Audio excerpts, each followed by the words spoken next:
The Orioles brought in a lot of new young talent into the system at this year's trade deadline. One of them was infielder Brandon Butterworth. We'll hear from him coming up on this episode of the Locked On Orioles podcast.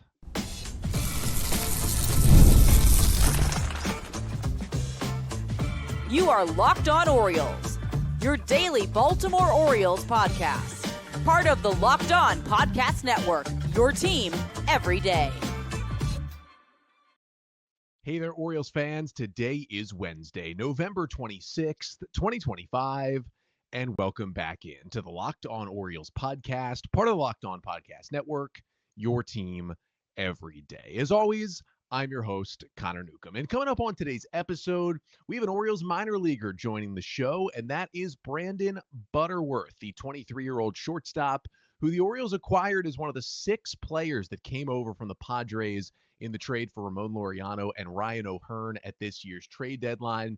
We'll talk with Brandon about what it's like to get traded in just your second year of pro ball, the differences between the Orioles and the Padres system, and kind of what he looks to get better at this offseason, as he did get to Double-A by the end of last year. But before we get to that, we're going to talk a little about kind of the state of the current Orioles minor league system. But that's all coming up on this episode of the Locked On Orioles podcast, which is brought to you by FanDuel. Right now, new customers can bet just $5, and if your bet wins, you'll get $300 in bonus bets to use across the app.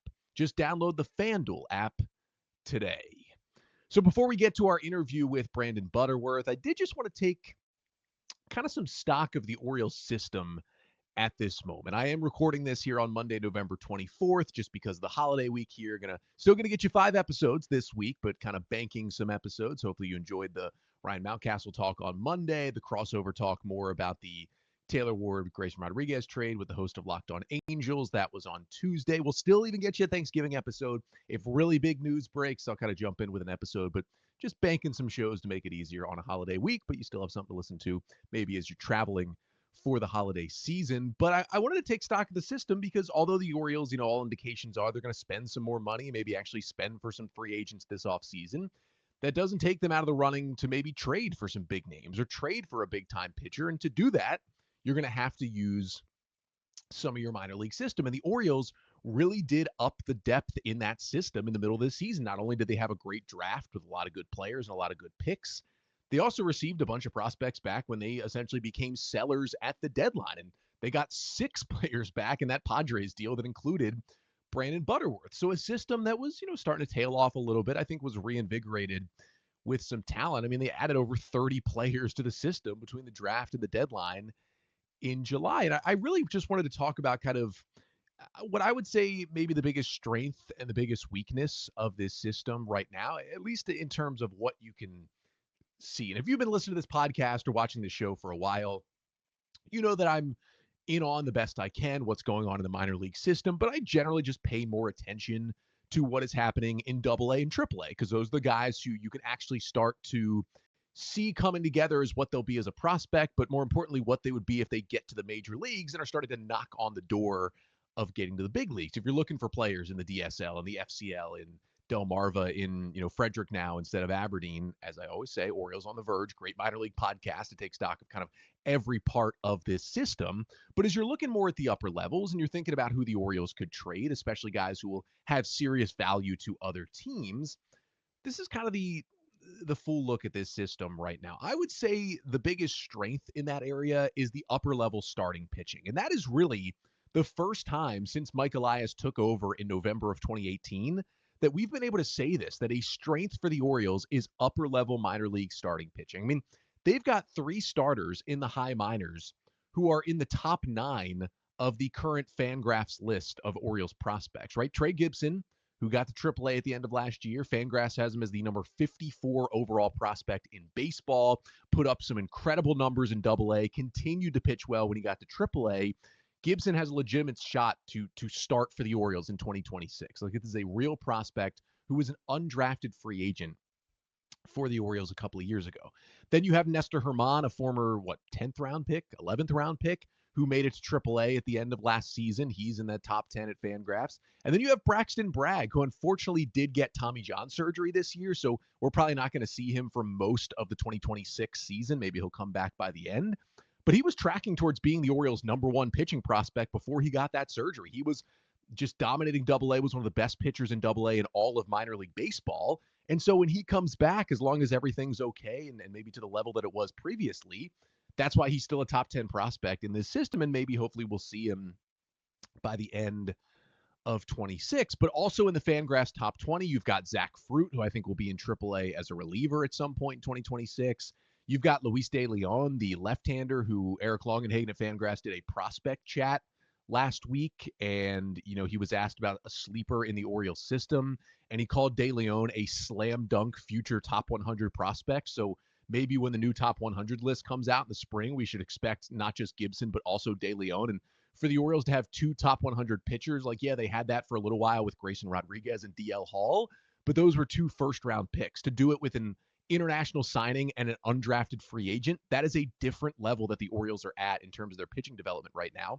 And then also there's Juan Nunez, who, they lost in the Rule 5 draft, then got back from the Padres last year, suffered an injury, but is still in the FanGraphs top 20, as is Cameron Weston, who spent the entire year last year in the AAA Norfolk rotation. Now, he did not get protected from the Rule 5 draft, so he could be selected by another organization in a couple of weeks, but he is there too as pitching development in AAA. And if the Orioles do what they need to do this offseason, which I think is add 2 starting pitchers, you will begin the year most likely with both Cade Povich and Brandon Young in AAA Norfolk. They will both be in the Tides rotation, whereas both of them played a huge role in the Orioles rotation in 2025. And that's nothing against Young and Povich. They both definitely still have some developing and some growing to do before we can say they are definitely major league quality starters. We certainly have seen flashes from both of them over the past 2 seasons, but if they do what they should do, Young and Povich should be in AAA, which means if those 2 are down there and if Cameron Weston does not get selected in the Rule 5 draft, you could open up the AAA season with a rotation of Cade Povich, Brandon Young, Trey Gibson, Cameron Weston, Nestor Herman, and Levi Wells. And Levi Wells is one guy we haven't even mentioned yet, but has huge stuff. I think he's kind of a polarizing pitching prospect right now. I think most people believe he'll probably be a reliever long-term, and a good reliever, but a reliever. So maybe that's why he's not listed as high at most places, but the Orioles are still using him as a starter.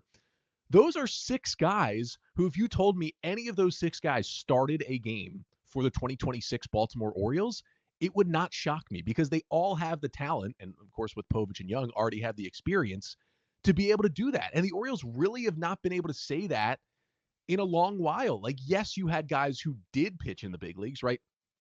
You had some rotations that included the Zach Lauthers and Alex Wells and Keegan Aikens of the world in AAA. And yes, all of those guys did pitch in the big leagues, but Aikens now an okay reliever and Lowther and Wells are long gone. These are not guys with staying power to be legitimate big-time pitching prospects. It is different now what the Orioles have in the high minor leagues. And it's so crazy to say, but they have enough depth to trade from, right? If they dealt a Herman, if they dealt a Wells or a Povich or a Trey Gibson, it's not like, even after also dealing Grayson Rodriguez, it's not like that would crumble their upper level pitching depth because they have so much more of it than they have before. Now, I will say a weakness in this system right now is upper level hitters. FanGraphs has Samuel Basayo at number 1 and Dylan Beavers at number 3 in the Orioles system. Both of those guys are still technically prospects, but both of them debuted in August last year. Both should be on the Orioles opening day roster, and both will graduate from prospect status fairly early in the 2026 season. So you can kind of remove both of those guys off the list. In terms of hitters in the system, FanGraphs does have infielder Elvian Garcia as number 2, but he's still in rookie ball. He's a long way away. You could argue that Enrique Bradfield Jr., Orioles first-round pick in 2023, who is in AAA, he was in the Arizona Fall League this year, he could debut some point late in 2026. That is possible, so you can kind of put him on this list. But otherwise, if you look at the FanGraphs prospect list, and you have Bradfield up there fairly high, you have to go all the way down to number 42 on the Orioles list to find Judd Fabian, who is the next hitter in the system who could realistically play in the big leagues in 2026. And Fabian they just left unprotected in the Rule 5 draft. And I think there's a legitimate chance another team scoops him up and he's out of the system. And I think the Orioles kind of decided that Reed Trimble, who they did protect to the 40-man roster, is better. So you can kind of interchange Trimble and Fabian being another option there. But either way, if you have all three of those guys, they're all outfielders. And really the big weakness is upper level infielders. Like if you want an infielder, there's not really a legit infield prospect kind of sitting there in AAA who'd be ready to go. And the Orioles have had that for so long, with Gunnar and Westberg and Norby and Holiday and Ortiz, and the list goes on and on of the guys they had there. They just don't have it anymore. Now, they did add to that depth a little bit with the Alex Jackson trade on Friday, getting the infielder Peyton Eales in AAA from the Twins in that deal. He'll probably begin the year in Norfolk, and he would be a guy who'd certainly be ready to come up to the big leagues next season if the Orioles need him, so that's nice. And you, of course, have Jeremiah Jackson here, who is going to be competing for an opening day roster spot, but if the Orioles upgrade at utility guy, you could certainly see Jackson beginning the year in AAA, which would give you another option and make things feel a little bit better. But Eales and Jackson are both guys that joined the system last year while they were already in the high minors and really are prospects, I guess, somewhat. I mean, Jeremiah Jackson, not anymore, but are kind of a different level than anyone the Orioles developed to that point. And that's why I think they'll almost certainly grab another, AAA infielder or two on either a minor league deal or a waiver claim and a guy who they can stash in Norfolk just to have the depth there that they really kind of don't have. And there's certainly infield talent in the lower minors. I mentioned Elvin Garcia. You've got Fahiva Aloy in low A. You've got Griffo Farrell in double A. You've got Wilfie de la Cruz in the Dominican Summer League. And you also have a guy like Brandon Butterworth sitting in double A as well. He is someone who, if he has a good 2026, would see himself get to AAA Norfolk and start to help that weakness of upper-level infield depth. So let's talk to Brandon Butterworth, right? Who he is as a player, what it was like to get traded from the Padres to the Orioles, and much, much more. That interview with Brandon is coming up right after this. But first, this episode of the Locked On Orioles podcast is brought to you by FanDuel. The NBA is back, and there is no better place to get in on the action than FanDuel, the official sports betting partner of the NBA. Even if you miss the start of the game or want to ride the hot hand, FanDuel has live bets on everything, from who will score next to fourth quarter comebacks. Plus, you can even combine your live bets into a same-game parlay for a shot at a bigger payout. It keeps every game exciting, especially when your team is making that late push. And right now, FanDuel is giving new customers $300 in bonus bets when your first $5 bet wins. So head to FanDuel.com to sign up and play your game with FanDuel, the official sports betting partner of the NBA. Alrighty, so we are joined on the show today by Orioles minor league infielder and some outfield as well, which we'll get to in Brandon Butterworth, who joined the system at the trade deadline this year. And Brandon, first of all, thank you so much for joining the show. Yeah, of course. I appreciate it. So, Brandon, you came over along with many other young players at the deadline this year. The Orioles didn't have the season they wanted, won only 75 games, and became sellers at the trade deadline. And that they sold away a lot of their big league talent and brought in a really new crop of minor league talent, which included yourself. I think the first thing I want to ask is, you rarely see a deal at the deadline. You might see teams accrue, 6 prospects at the deadline, 6 minor league players. You rarely see a deal where in one trade, a team gets 6 minor league players back. So beyond just the feeling of getting traded, what was it like to see that, hey, not only am I going to Baltimore, but 5 of my fellow Padres minor leaguers are going in the same deal? Yeah, that was probably the craziest thing about it. Cause when I first got told I was traded, I had no, it wasn't posted on media anywhere. And I had no idea that anybody else was. So I was kind of like, damn, I'm going by myself. It's been fun with the Padres, but I'm going by myself. And then once my manager, was told the whole details and told me that everybody was going, all my buddies it was in my draft class. I was kind of more relieved as well, just going somewhere new with people that I know. Definitely made it a lot easier. And, Tyson Neighbors ended up being my roommate in AA, which made it, like I said, a lot easier, made it easier to get acclimated, I could say. Yeah, it's awesome. Yeah, the trade was Ryan O'Hearn and Ramon Laureano to the Padres. It was you along with Boston Bateman, Cobb Hightower, Tyson Neighbors, Victor Figueroa, and Tanner Smith. That you mentioned rooming with Tyson. And it was pretty clear the Orioles loved the 2024 draft class for the San Diego Padres. That became very, very clear. Had there been some of those guys that, before the trade being in the org, you played with some of them already that you were already close to that you could at least reach out to and be like, hey, at least we're both going the same place? Yeah, definitely Victor Figueroa, Tanner Smith, I got a little bit close to. But me and Tyson, pretty much. Me and Tyson were, probably the closest. I got to talk to Tyson a lot, and me and him getting called up to Double A at the same time. He was in Double A with the Padres. So once we both got, to Bowie, it was fun. Like I said, we've known each other for a good bit of time, and once we became roommates, like I said, it became easier to get acclimated to everything, and it felt like we were more comfortable. Is Tyson's stuff as nasty as everybody says? 100%, 110%. Yeah, that's exciting. That is a Double A arm that I think everyone's pretty much assuming we'll see in Triple A to begin the year. And it's a good thing for Tyson. The Orioles bullpen has tons of openings going into this year, and if that stuff is just as good. But I want to talk about just the general feeling of being traded, especially, I'm sure you hear from plenty of minor leaguers, hey, if you're on a team that is good in the big leagues right now, you could be traded as they try and make that big league team better.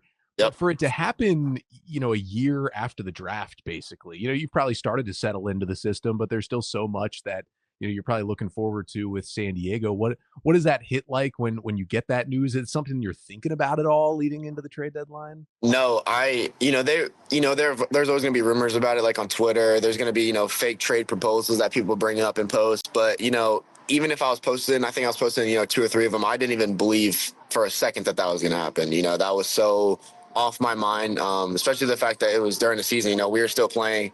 And the day that I got traded, we were just getting ready for a normal game. Like, it was just like any other day. And the day before we traded Leo DeVries, who was, our number 1 prospect. So once that happened, being an infielder, I kind of thought, if they traded him, like maybe they're going to keep some other infielders. But once they traded me and Cobb, it was kind of like wow, like those are pretty much just, all the infielders pretty much that system has. So it was a shock, I could say. Definitely a shock. What's the logistics look like from that, especially because not only were you getting traded, but you pretty much you get the immediate bump. The Orioles are like, we know you're in high A, we're putting you in Double A as well. So what did those couple of days, that week look like? Like how long did it take for you to join the Bay Sox after the trade? What does that kind of look like from a player? Yeah, it was, the best word to put it is just hectic. It was just hectic. I feel like once I was able to really settle down and like breathe and, think about the situation, it ended up being good and positive. But when it first happened, I was kind of thrown off and honestly like a little upset about it just because, at first, like I said, like these are all my boys that I grew up, or not really grew up, but, got drafted with, got acclimated to pro ball with, started playing with, went through draft camps, went through strength camps with, all that. So, I was kind of bummed because I didn't know it was a good thing at first. I've never been traded. I've never dealt with a trade before. But, once I was, told that it's a good thing, the Orioles, wanted me, they traded for me and stuff like that. I figured out that was a really good thing. And that made the whole process of realizing what happened a lot better just because I was able to, sit back and breathe. Yeah, and so at what point do you feel like you settled in, right? It's basically 2 months with Chesapeake until that season ends. Like, how long do you think it felt like, all right, I can sit down, I feel like I'm in the Orioles organization now, and kind of this is where my baseball future is? Honestly, probably within the first week. The guys in Bowie were amazing. Berto, all the coaching staff, they're awesome.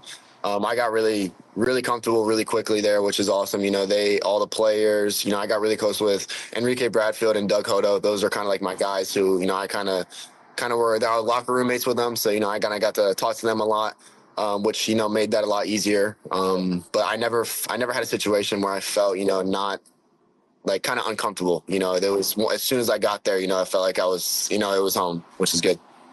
So you got drafted as an infielder. We saw you play a ton of second base and shortstop in the Padres system. But I know at least a little bit the Padres were trying you out in the outfield. You played some center field. You played a little more outfield when you got over to Bowie this year. Is that something you had done in high school, in college? Was that brand new to you? What was that? It's not a full transition because I think you're still seen as an infielder. But what does going out there look like?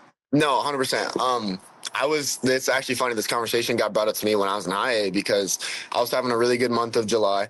And, I usually was playing 5 days a week out of the 6 and having one off day, but they wanted to keep me in the lineup the one extra day. and they were like, well, do we DH you? Do we put you in the outfield? So my manager came up to me. He was like, when's the last time you played outfield? And I was like, I think I was like 8. He's like, well, you're playing center field tomorrow. And I was like, oh, okay. Like, I wasn't really thrown off about it. I thought it was awesome just because during BP and stuff, if, the infield, is wet or something like that, we'll go out in the outfield and, mess around out there. And, I think it's so fun. I love the outfield. I love tracking down balls. I love trying to throw people out. So, I kind of, I feel like the transition was easier for me. But other than that, like, I loved it. Keeping my bat in the lineup and being able to play an extra day was, awesome. Did you have an outfield glove? Did they get? I did not. No, no. When I got to AA in Bowie, I had to use Aaron Estrada's and Tavian Josenberger's. Well, yeah, Tavian's got pretty much every glove, I'm sure, in his bag. Yep. That was probably helpful. He could probably send you one as well. But you getting your own outfield glove this off season, or? I think so. I think I got to. Yep, 100%. Yeah, there you go.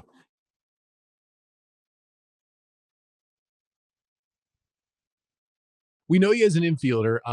Start with defense. It's been a lot of up the middle. I think that's where pretty much everybody projects you to play as you continue through the minors and hopefully up to the majors. Where does the comfort defensively come from? You hear a lot of people talk that watch you play in college, watch you play in San Diego. The first look is towards your defense. Where's that work come from? Dating back to maybe high school or before to kind of get to where you're seen as a sure-handed, whether you're at second or shortstop, infield defender. Yeah, it definitely started before high school.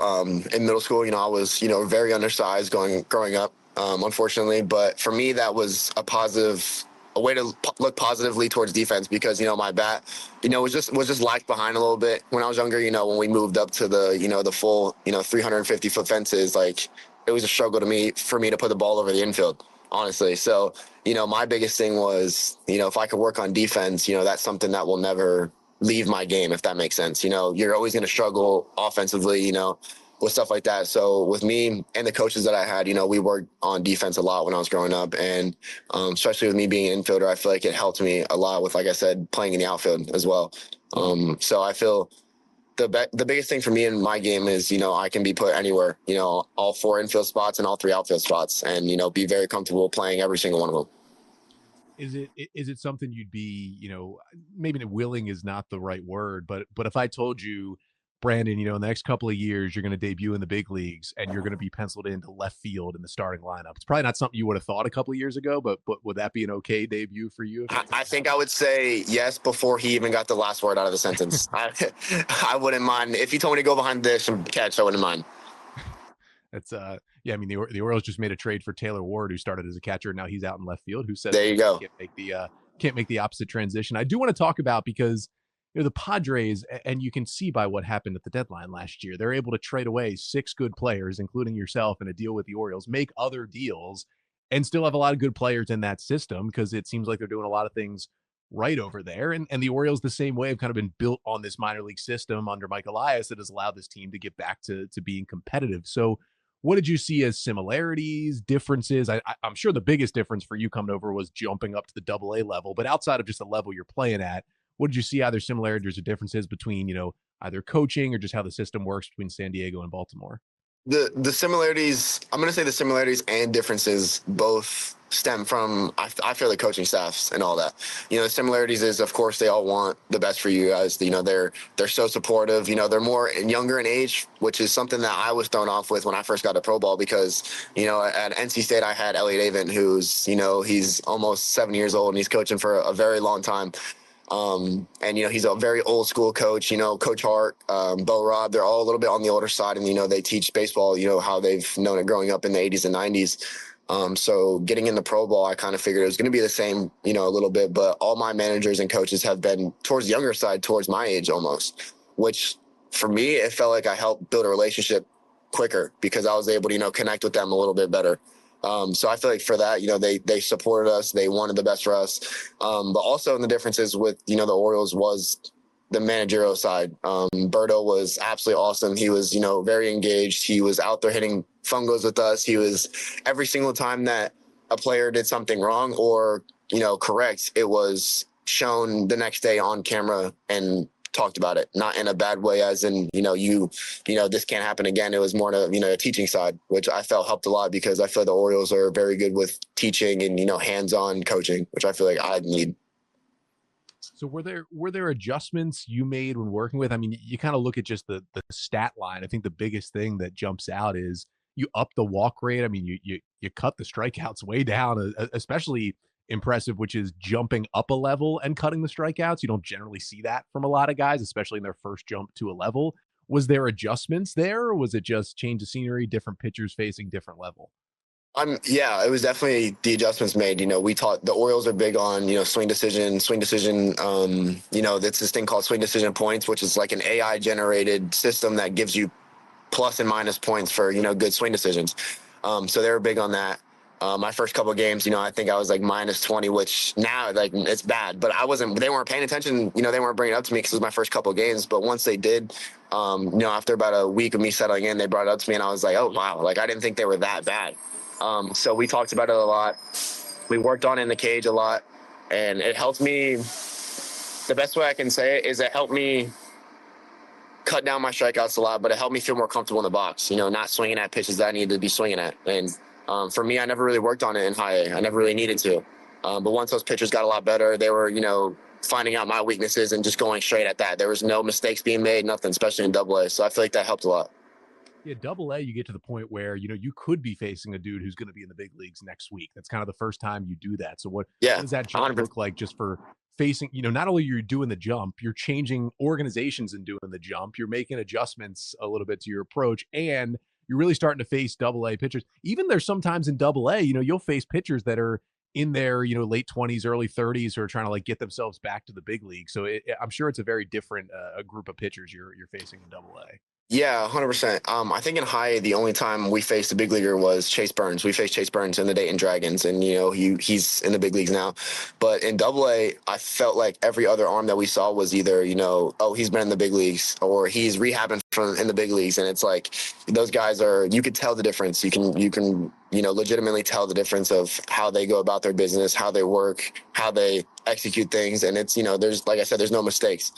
So you have to be, more locked in, more, I wouldn't say perfect because nobody's going to be perfect, but you just have to cut down your mistakes against that. So what's on the agenda for this offseason? You get your kind of feet under you in Double A, you get your feet under you in a new organization. You'll be in Sarasota for the first time in spring training coming up in 2026. So between your own personal goals from the chat with the coaches in the O system, what are the goals for this offseason before you do get to Sarasota in the spring? Yeah, after talking with all of them, just mainly working, on small things here and there. We had our big Zoom meeting with, the hitting coordinators, Brink and Dalton Hurd. And I was talking to them and I was pretty much just asking, like, what do I need to work on? And they pretty much were straight up about, there's not a lot they really need for me to work on. They really like my swing. They really like my approach. And Double A, my expected stats, if they follow those a lot, which I had really good expected stats in Double A, which, it's not I'm not going to sit there and worry about it that much, but, for me, it was a good thing to hear that I didn't need to work on a lot of things. They didn't need a big swing change this year like I did last offseason. Last offseason was a big swing change for me. So I feel like it's just tinkering small things, still working on the strike zone, hammering, fastballs with velo. That's a thing that I struggled with a little bit, is just like higher velo pitches. So just working on that. And then, day in and day out, just getting stronger. I will say we got to end here with college baseball stuff, because listeners of this show know I'm a huge college baseball fan. I worked when I was at the University of Maryland in the college baseball space, traveled with the team for a couple years there. Going from, Western Carolina to going to NC State to playing in the College World Series, like as you get higher up in the minor leagues, do you feel like, any of that prepared you? Like, you're still at the point where playing in the College World Series is the biggest stage you've played on. That's a nationally televised event that everybody's got their eyes on. What was that experience like? I know you guys didn't have the ending you wanted that year, but I'm sure it still stings a little bit the way you guys went out in those two close games. But what was that experience like for you? Yeah, it's it's funny that I'm actually at NC State right now. I drove here yesterday because Avon's doing this thing with Trey Turner and Carlos Rodon tomorrow, and I get to meet them and talk to them, which is going to be completely awesome. But I feel like that definitely prepared me in just handling pressure. going up there in the College World Series with, 25, 30,000 people watching you, just screaming your name. I feel like there's a lot of pressure built up with that, even in the first inning. So I feel like, it helped me, relieve and, sit there and breathe and take it all in because, I thought that was the most fun I've ever had playing baseball. Some guys were, you could tell a little nervous, but for me, like I took it as a good thing. I wanted to do good in front of the fans. I wanted to show out and wanted to do good on TV. And I feel like that just makes it easier, playing in, Double A and High A. You got, 4,000 people in the stands. And to me, that I can look at it as, that's nothing compared to what I've played in before. So, this is, going into the bottom of the ninth inning with the runner on second base, I'm not going to feel as much pressure, as some would think I'd feel, which is good. It's definitely let me, breathe and, handle the game a little bit differently. Shortstop at NC State, some speed, some power. I mean, have a good conversation with Trey Turner. Trust me, I'm going to. He's been my favorite player ever since he's gone to bigs. That's one of my guys. I used to watch NC State all the time growing up. It was one of my dream schools to go to. And like I said, he's always been one of my favorite players. So I think it's going to be awesome getting to meet him.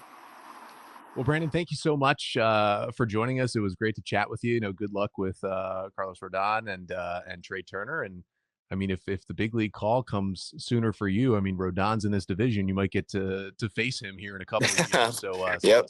Start maybe talking to him about pitching, not knowing that maybe it'll help you a couple of years down the road. But last thing I'll give you, if there's anything you wanted Birdland Orioles fans to know about Brandon Butterworth, because there's plenty of fans who listen to this show who love diving into the minor league system as well. And it was one of the biggest influxes we've seen in a while between the draft and the deadline. So many new minor league players coming into the system. So anything that you might want Birdland to know about Brandon Butterworth as we go into 2026? Yeah, I mean, I feel like I just, I play the game the right way. I feel like that's just the biggest thing for me is playing the game the right way, and I'm always going to play hard. Whether they see me in Double A, Triple A, the big leagues, or if they see me in spring training playing on a backfield, I'm always going to play the game the right way and play the game at 100%, no matter, if I'm struggling or, prevailing. Well, thanks, Brandon, and good luck in spring training and next season. I appreciate it. Thank you so much. So our thanks again to Orioles infield prospect Brandon Butterworth for joining the show. Should be an exciting season for him. More than likely, he'll begin the year back at Double A Chesapeake to start 2026. And then, we'll kind of see from there for Butterworth, whether it is, he can have a good first half and be in Triple A Norfolk to be more of that infield depth for the Orioles in the second half would certainly be helpful. That'll do it for today's episode. We're still going to have a Thanksgiving episode for you. As I mentioned, Thursday and Friday episodes are going to be banked here earlier in the week. But still want to get you guys some content if you are traveling for the week and talk a little bit more about free agency, right? Because once we get through Thanksgiving, we get into December next week and we get closer and closer to those winter meetings beginning on December 7th. Free agency and the moves are really going to start to pick up this offseason. So I wanted to continue with the free agent wish list. We're going to talk about on Thursday some left-handed relievers. Now, the Orioles do have Grant Wolfram, and they do have Dietrich Enns, and guys who they feel like they might be able to trust. But, with CNL Perez gone, there's not really that guy, Gregory Soto traded away as well. Really not that guy who you're like, this is our number one lockdown lefty. So I'm going to tell you about 6 free agents among left-handed relievers who could help the Orioles if they sign them this offseason. That's coming up on tomorrow's episode. Until then, make sure to like, comment, and subscribe to the Locked On Orioles YouTube channel. If you're a listener, make sure to subscribe, follow the show, leave a 5-star rating and a review. It really helps us out, whether it's Apple Podcasts or Spotify. And of course, you can always leave Orioles questions, want to talk some ball, want to give some feedback on the show. You can email me, lockedonorioles@gmail.com. I'll be back tomorrow for a Thanksgiving Day episode. Until then, I'm Connor Newcomb, and this has been the Locked On Orioles podcast, part of the Locked On Podcast Network. Your team every day.